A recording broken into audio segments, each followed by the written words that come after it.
Karen here with some storybook STEM, Rapunzel Engineers an Exit. So we're going to start by reading a version of Rapunzel, a very funny version of Rapunzel, Falling for Rapunzel by Leah Wilcox, illustrated by Lydia Monks.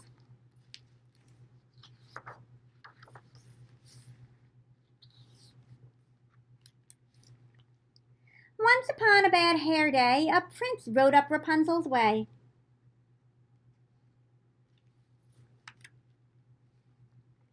From up above he heard her whine, upset her hair had lost its shine.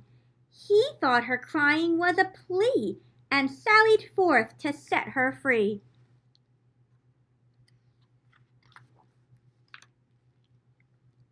Alas, she was too far away to quite make out what he would say. "Rapunzel, Rapunzel, throw down your hair," she thought. He said, "Your underwear." "No, Rapunzel, your curly locks." Rapunzel threw down dirty socks. "Please, love, just your silky tresses." She thought he asked for silky dresses. In lace and frills up to his head, the prince's cheeks were blushing red. "Rapunzel, do you have a rope?" Rapunzel dropped a cantaloupe. It burst in pieces on his head. "Oh, bad catch," Rapunzel said. "Perhaps," he sighed, "this is a test." And bound by love, he did not rest. "Okay, Rapunzel, how about twine?" She heaved out her blue ribbon swine. By now the prince was feeling hammered, not to mention less enamored. He growled up, "Do you have a ladder?" Rapunzel tossed out pancake batter. It covered him from head to toe. She yelled, "It's better cooked, you know." At this, the poor prince had a cry, then cupped his hands for one last try. "Rapunzel, Rapunzel, let down your braid." Confused, Rapunzel pushed out her maid. The maid fell squarely on the prince, quite pleased with the coincidence. She nimbly jumped up off his lap and soon revived the flattened chap. Then, smiling, said, "For what it's worth, you'll find I'm really down to earth."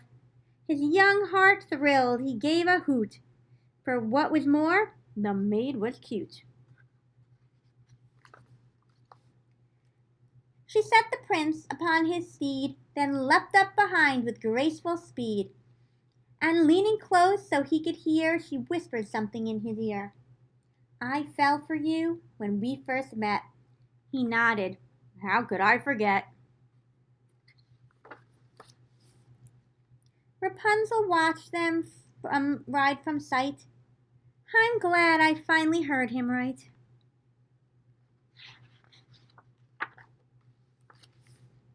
"I hope if they ever come back for more, they'll think to knock on my back door."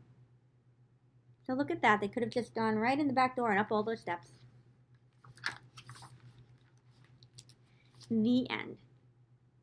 Now, we're going to do a little STEM challenge to engineer an exit for Rapunzel to get out of her tower. So this is a different kind of program than we usually do, or than I usually do. This isn't a craft program where I say first do this, then do this, then do this, and we all end up with the same type of craft at the end. This is a STEM challenge. We're going to talk about how to solve a problem by inventing a solution. So I'm going to show you how to build Rapunzel's tower in a little bit, but the way she gets out of the tower, that's going to be all up to you. So all of these projects are going to look completely different based on what your ideas are and what materials you have in your house. To solve this STEM problem, we're going to use the engineering design process.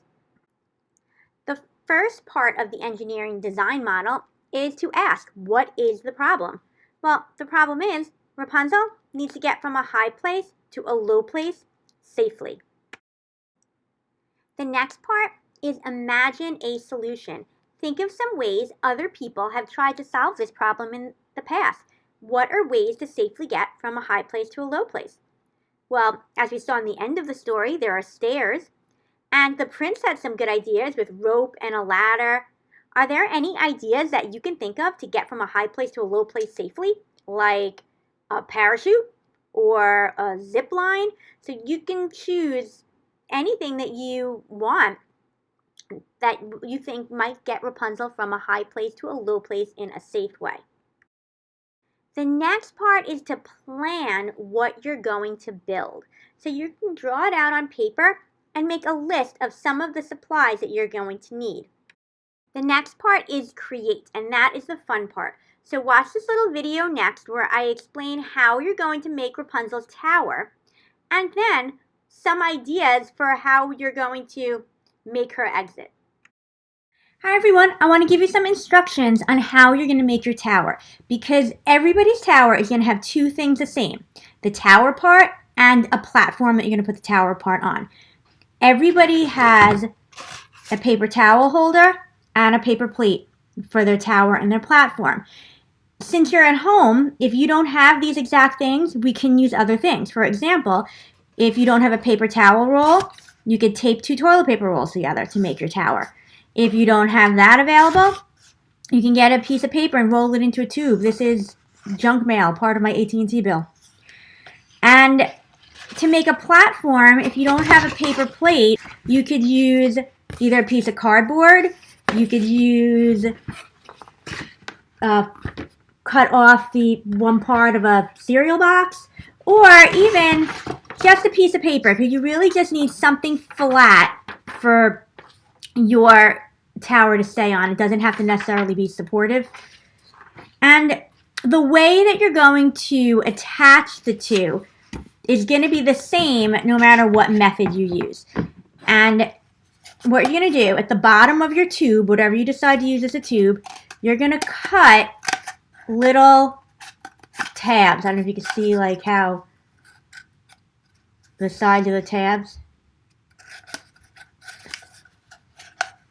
There you go. You can see it a little bit like that. So you're going to cut those all the way around. And then you're going to flatten them out so they spread out. So it's going to look like that at the bottom. Then what you're going to do is you're going to tape it like that to whatever you're going to use as your platform. So I'm going to put some quick pieces of tape on mine so you can see what it looks like when it's together.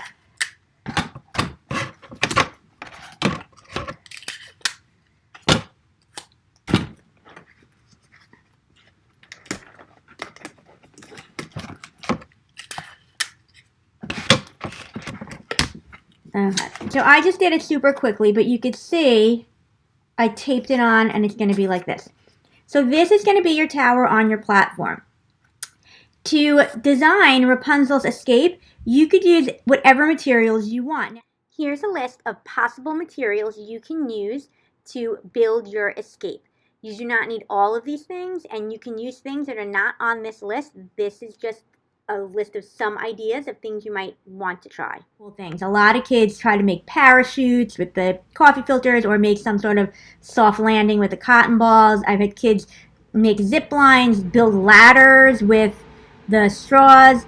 And last year I actually had one of the girls who's now in 3rd grade build a working elevator with like a pulley system that she made a little loop with a pipe cleaner up here, and she used yarn to make this little elevator. She made a little platform and she made it raise and lower with the yarn. It was brilliant. So those are just different things that other kids have done in the past. Now the last part is improve. Take a close look at what you made and test it out. Is there a ladder on it that maybe is a little wobbly? Is there a way you can make the ladder more sturdy, or is there a way you can make things a little more secure? Like if you pull on some tape, does it fall off? Is there a way you can make that a little more secure?